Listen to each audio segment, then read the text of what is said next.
বৃষ্টিটা দিছে মাশাআল্লাহ, কিন্তু প্রচুর বৃষ্টি হইতেছে। বৃষ্টির মতো বাচ্চা বাদ দেখে না আল্লাহ পাক জানে।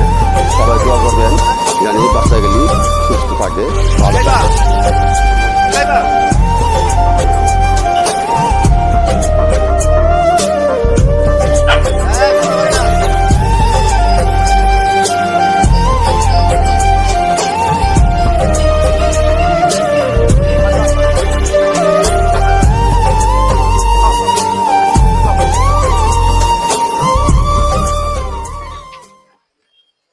আর খাওয়া দাওয়া যাবো না, কারণ হলো কোনটা আমার আরো কুকুর আছে।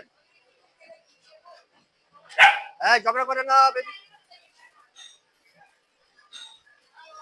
আমি অনেকদিন পরে খাবারের ভিডিও করতেছি, দেখি আপনারা একটু লাইক শেয়ার করেন, কারণ উৎসাহ দিলে আমি কুকুরটা আরো বেশি করে খাবার দিতে পারবো। খাবার শেষ।